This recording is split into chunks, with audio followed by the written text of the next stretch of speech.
Honorable Chairman, Andhra Pradesh State Legislative Council,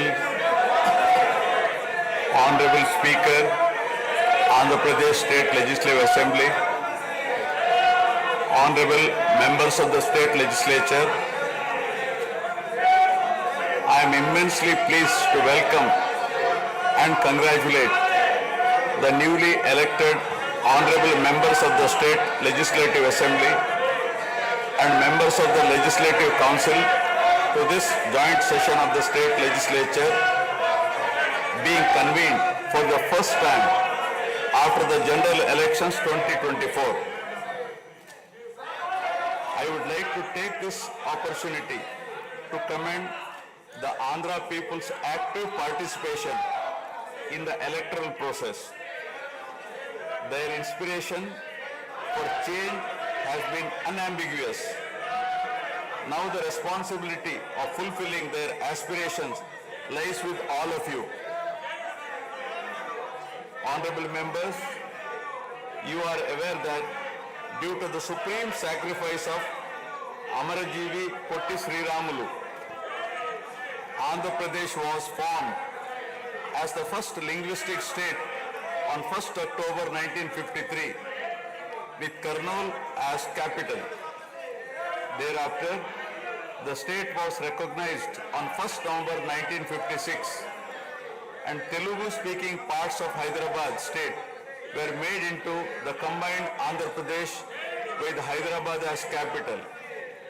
Accordingly, a lot of Telugu people moved to Hyderabad. Again, in June 2014, the people of Andhra Pradesh were forced to undergo another reorganization of their state, the most damaging experience of all.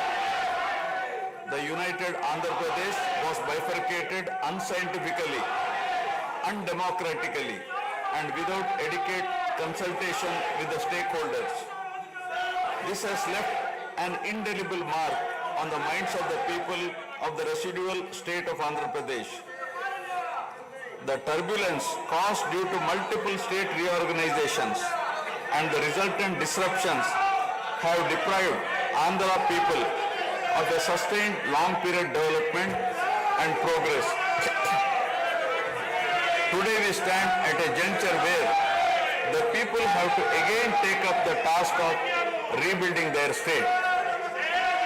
As time has progressed, it has become evident that the Andhra Pradesh Reorganization Act 2014 does not compensate enough the residual Andhra Pradesh for the loss of prosperity and development opportunities. The state bifurcation has imposed an unprecedented strain on the economy of the state. There are patent inconsistencies in distribution of assets and liabilities, with 58.32% of combined state population.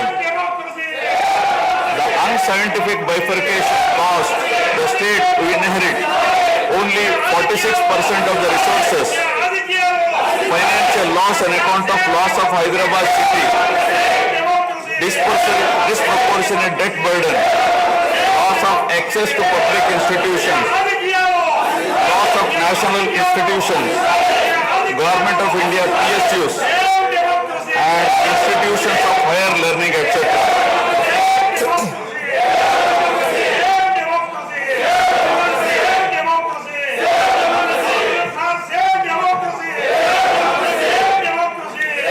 One can see that scientific criteria for apportionment were not adopted, while the residual state inherited huge revenue deficit. Debt was shared on population basis, assets on location basis, power sharing on consumption basis, and worst of all, educational institutions with no basis. All these factors led to the structural change in economy with reduction of service sectors from 51% to 44%. The per capita income too fell from 1,06,176 for the combined state to rupees 93,121 for AP.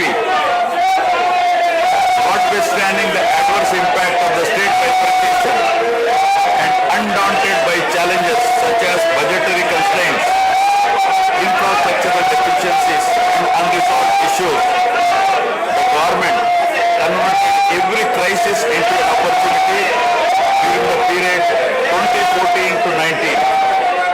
The government had laid a solid foundation for a vibrant sunrise Andhra Pradesh. The then government focused on the inherent strengths of the successor state of Andhra Pradesh, its 974-kilometer coastline, providing opportunities for port-led development and requisite environment for manufacturing activities. The fertile river plains supporting agriculture and allied activities, the passing of 3 industrial corridors through the state, rich natural and human resources.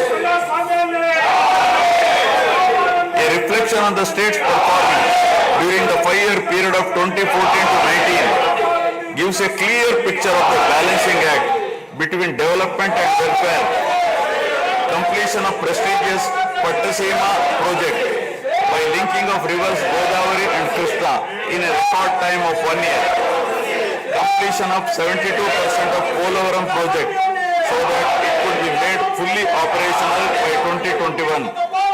Prioritization of other irrigation projects, drought proofing measures, real-time governance, development of Amaravati region through land pooling, construction of new secretariat and legislature building are a few examples worthy of mention. All the milestones achieved during 2014 to 19 were possible because of the visionary leadership of Sri Nara Chandrababu Naidu, the Honorable Chief Minister of Andhra Pradesh. In this regime, the state attracted marquee FDIs like Kia Motors, emerging as #1 state continuously in ease of doing business rankings.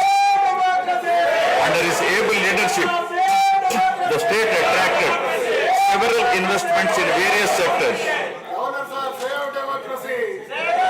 The government initiated development of Kakinada SEZ port, Bhavanapadu and Ramayapatnam ports, expanded airports and increased the state road network.